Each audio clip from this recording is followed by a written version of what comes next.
Hey, I'm Maria back with another video. It's like 7-ish or something around that time period. Thursday night, and I decided to make this video because I was thinking a lot about, I mentioned the family abuse and the long history of it, and me coming to the realization of just exactly what that means in terms of who I am, and, it provides so much explanations for everything because I'm looking back through the years and I'm like, oh my God, this is crazy. But, I was thinking, also a little bit deeper about that because I was thinking a little bit more about how, people have no problem with exploiting something that serious. Like, there's a person whose life is being destroyed by people who claim to be their family, okay? And people make light of that situation. Like, it's one thing to make light or participate in a situation like that on the playground, okay? But when you're doing it with somebody's life, their ability to take care of themselves year after year after year, you got these people coming in and literally destroying everything a person is trying to work for. And then they brag about, the fact that they like beating up on their sibling because she had a child out of wedlock because she's trying to put a roof over the child's head.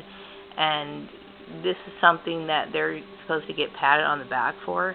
So they can come into an employer, a company, and like create more havoc on somebody because they're holding a grudge against somebody who's trying to make a living. Now, mind you, I wasn't trying to sit here and keep my hand out asking for welfare. I wasn't trying to, do anything other than take care of my responsibility, okay? Nobody treated his father like that, and then you got these employers who think it's okay to do that. Now, mind you, my family has been creating harassment issues in the workplace since way before I ever had a child, okay? But my point is that, you think that people would have more compassion, and that they would have some sort of, they would have some sense of what's right and what's wrong. Now, then you make this a religious issue, and that already falls apart right there because,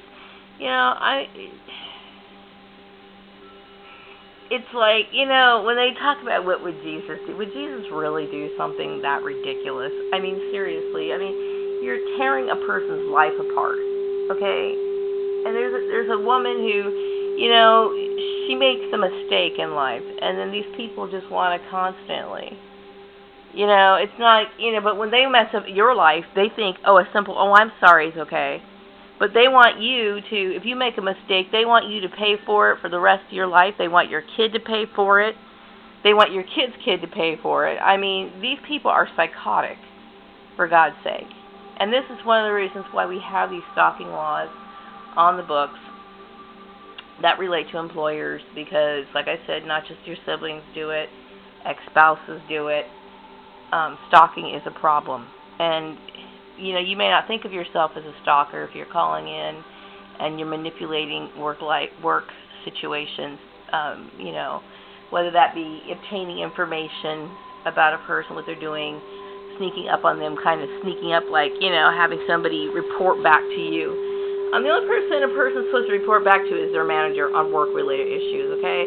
So these people are stalkers, okay? And then you got employers who are encouraged to participate in the harassment and the bullying of an individual, okay?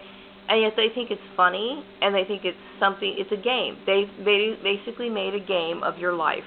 And no, they don't have the compassion. They don't think about you having to pay bills. They don't think about you having to keep a roof over your head so you can take care of your kid. They don't care about that. As a matter of fact, if your kid and you end up homeless, and that's great. I'm so grateful that I somehow managed to keep a roof over my son's head, for most of the time, okay? There were times I had to get moved back in with my mom. But for the most part, I'm very glad for that, But I will say these people are just, I'm so glad to purge them out of my life I'm glad to purge people like Polly out of my life too, because it's another woman. I don't know. I think she's slightly deranged, you know what I mean? But then, you look at all these people, and mental illness or that disease of your human mind is so common. It is common. And that's because people's standards, moral standards, are so low.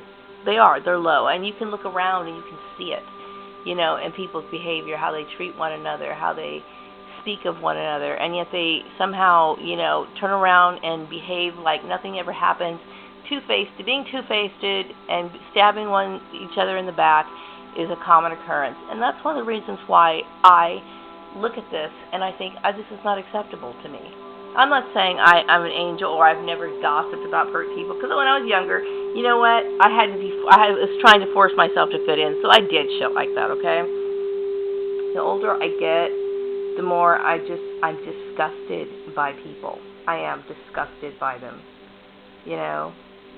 I'm just absolutely disgusted. These people ruined my years at school. They did. They ruined it.